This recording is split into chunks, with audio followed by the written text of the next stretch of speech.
أعوذ بالله من الشيطان الرجيم بسم الله الرحمن الرحيم الحمد لله رب العالمين الرحمن الرحيم مالك يوم الدين إياك نعبد وإياك نستعين اهدنا الصراط المستقيم صراط الذين أنعمت عليهم غير المغضوب عليهم ولا الضالين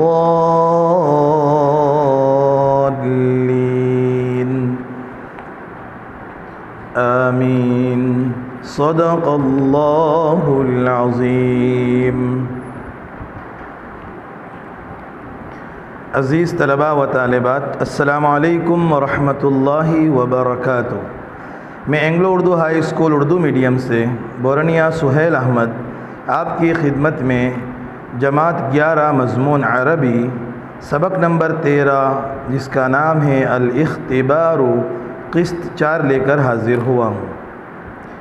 عزیز طلباء و طالبات، جیسا کہ آپ کو معلوم ہے کہ پہلی 3 قسطوں کے اندر ہم نے اس سبق کے الفاظ معانی، عبارت کا ترجمہ مکمل سیکھ لیا۔ امید ہے کہ آپ اسے سمجھ چکے ہوں گے اور امید ہے کہ آپ نے اسے اپنی کاپی میں لکھ بھی لیا ہوگا۔ کچھ طلباء نے اسے لکھ کر میرے پرسنل نمبر پر بھی بھیجا، اور جنہوں نے نہیں بھیجا ان سے امید ہے کہ وہ آئندہ انشاءاللہ بہت جلد بھیج دیں گے۔ عزیز طلباء و طالبات، آج ہم اس سبق کے اندر کچھ سوال جواب دیے ہیں اسے حل کریں گے، اور کچھ گجراتی جملے ہیں جن کا ہم اردو بنائیں گے، پھر اردو سے عربی بنائیں گے۔ تو آئیے ہم چلتے ہیں ہمارے سبق کی سوالات کی طرف۔ سب سے پہلا سوال ہے عَمَّ يَتَسَاءَلُ الطُّلَّابُ، بچے آپس میں کیا سوالات کر رہے تھے، یہ سوال ہے۔ آپ نے اس سوال کا اردو ترجمہ نہیں لکھنا ہے بلکہ سوال لکھنا ہے، اس کا جواب لکھ لینا ہے، جو عربی میں ہی آپ کو بتایا جائے گا۔ صرف مفہوم سمجھنے کے لیے آپ کو ترجمہ بتایا جاتا ہے، لکھنا ضروری نہیں۔ اس کا جواب ہے یتساءل الطلاب عن الامتحان کیف یکون، کہ طلبہ آپس میں امتحان کے متعلق سوالات کر رہے تھے کہ وہ کیسا ہوگا۔ دوسرا سوال ہے لماذا یتثاءب ابو بکر، کہ ابو بکر جمائی کیوں لے رہا تھا۔ جواب ہے یتثاوب ابو بکر لأنہ تناول دواء منوما بعد الفطور، دواء متنوما یعنی نیند لانے والی دوائی، بعد الفطور یعنی ناشتے کے بعد۔ تو یہ جواب ہے سوال نمبر 2 کا۔ جواب نمبر 2 ہے کہ ابو بکر کو اس لیے جمائی آ رہی تھی کہ اس نے نیند لانے والی یعنی گین کی گولی ناشتے کے بعد کھائی تھی۔ تیسرا سوال ہے ماذا یقول عباس لحامد وماذا یقول حامد لعباس، کہ عباس حامد کو کیا کہتا تھا یعنی کس نام سے پکارتا تھا، اور حامد عباس کو کس نام سے پکارتا تھا۔ سبق میں بھی آیا ہے، یہاں پر بھی ہے قال عباس لحامد یا اعور وقال حامد لعباس یا اعرج، کہ ایک پہلے والا دوسرے کو کانا کہتا تھا اور دوسرا والا پہلے کو یعنی عباس حامد کو لنگڑا یعنی پاؤں سے معذور کہتا تھا۔ سوال نمبر 4 ہے مت تنابز، تنابز کیا ہے۔ جواب ہے التنابز هو ان يعود بعضنا بعضا باللقب سوء، کہ تنابز اسے کہتے ہیں کہ ہم آپس میں ایک دوسرے کو برے القاب سے، برے ناموں سے پکارے، اسے تنابز کہتے ہیں۔ قرآن میں یہ لفظ آیا ہے، وَلَا تَنَابَذُوا بِالْأَلْقَابِ بِئْسَ الِاسْمُ الْفُسُوقُ بَعْدَ الْإِيمَانِ، قرآن کی آیت ہے یہ۔ نمبر 5 ہے ما فکرۃ منوج اقبل المدرس هذه الفکرۃ، کہ منوج کو کس چیز کی فکر تھی اور استاد نے اس فکر کو کیسے قبول کیا؟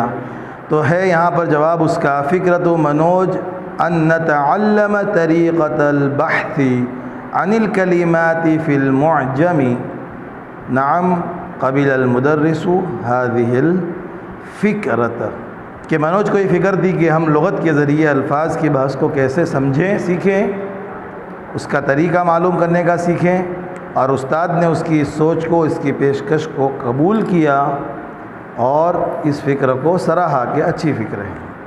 یہ ہمارے 5 سوالات تھے، 1 2 3 4 5 یہ سوالات ہیں اور یہ ان کے جوابات ہیں۔ آپ اسے اپنی کاپی میں ترتیب سے لکھ لیں، پہلے پہلا سوال، اس کے بعد پہلے سوال کا جواب، پھر دوسرا سوال، دوسرے سوال کا جواب، اس طرح مکمل آپ اسے لکھ لیں۔ آئیے چلتے ہیں ہم ہماری آگے کی مشق کی طرف۔ یہ گجراتی میں جملے دیے ہیں، اس کا ہم اردو بنائیں گے، اردو کے بعد پھر اس کا انشاءاللہ عربی بنائیں گے۔ پہلا جملہ ہے شنکر انے جارج تمے پرسپر کیم جھگڑو چھو، یعنی یوں کہہ رہے ہیں کہ اے شنکر اور جارج تم ہمیشہ کیوں جھگڑتے ہو، یہ اردو ہوا۔ اس کا عربی ہوگا یا شنکرو یا جویرجو لماذا تتخاصمانی، لماذا تتخاصمانی، کہ اے شنکر اور جارج تم آپس میں کیوں جھگڑتے رہتے ہو۔ دوسرا جملہ ہے نانو چھوکرو انے نانی چھوکری ایک بیجا نے ماری رہیا چھے، اردو ہوگا چھوٹا لڑکا اور چھوٹی لڑکی ایک دوسرے کو مار رہے ہیں، ایک دوسرے کو مار رہے ہیں، چھوٹا لڑکا اور چھوٹی لڑکی ایک دوسرے کو مار رہے ہیں، یہ اردو ہوا۔ عربی ہوگا یتضارب الولد الصغیر والبنت الصغیرۃ۔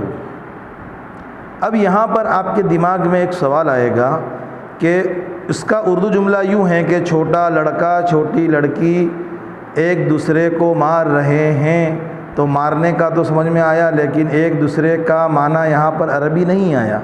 الولد الصغیر چھوٹا لڑکا، البنت الصغیرۃ چھوٹی لڑکی، بس یہ دونوں کا تو عربی ہو گیا، لیکن ایک دوسرے کو مار رہے ہیں اتنے لمبے کا عربی کیا؟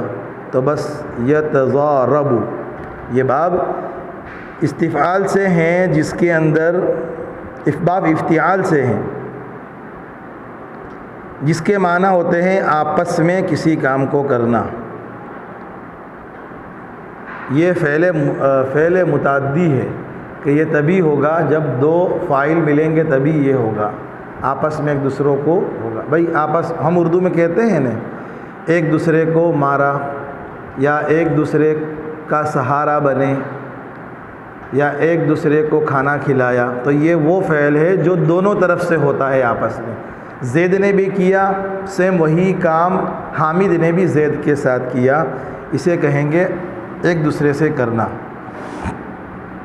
تیسرا جملہ ہے بھارت انے پاکستان شانتی وارتا کری رہیا چھے، بہت اچھا ہو جائے تو پڑوسی تعلق اچھے رکھنے چاہیے، ہم تو چاہتے ہیں، وہی نہیں چاہتے ہم سے۔ تو اس کا عربی اردو ہوگا کہ بھارت اور پاکستان مذاکرات یا امن مذاکرات کر رہے ہیں، امن مذاکرات کر رہے ہیں۔ اس کا عربی ہوگا تتکالم الہند والپاکستان تکلم امن. تتکالم الہند والپاکستان تکلم امن، یعنی ہندوستان اور پاکستان آپس میں ایک دوسرے سے امن مذاکرات کر رہے ہیں، یعنی شانتی کے اور خوشحالی کے لیے بات چیت کر رہے ہیں ایک دوسرے سے. ایک طرف سے نہیں ہو رہی، دونوں طرف سے ہو رہی ہے. آخری جملہ ہے ہمارا، مہمان جانی بجھی نے سوئی گیا انے یجماننی وات سانبھڑی لیدی.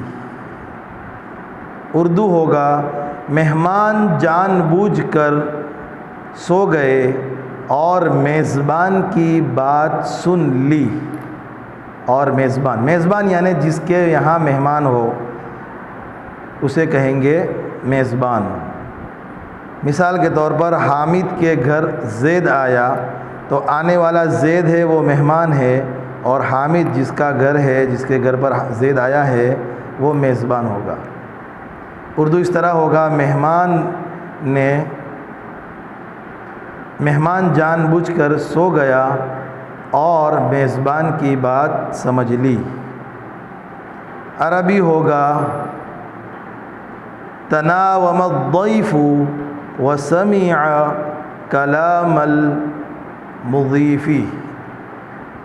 تناول الضیف وسمع کلام المضیف، کہ مہمان جان بوجھ کر سو گیا اور میزبان کی بات مان لی. عزیز طلباء و طالبات، یہ ہمارا سبق نمبر 13 الحمدللہ یہاں پر آج مکمل ہوا. اب انشاءاللہ آئندہ سبق کو لے کر ہم آپ کی خدمت میں حاضر ہوں گے. تب تک کے لیے اجازت دیجیے. السلام علیکم ورحمۃ اللہ وبرکاتہ.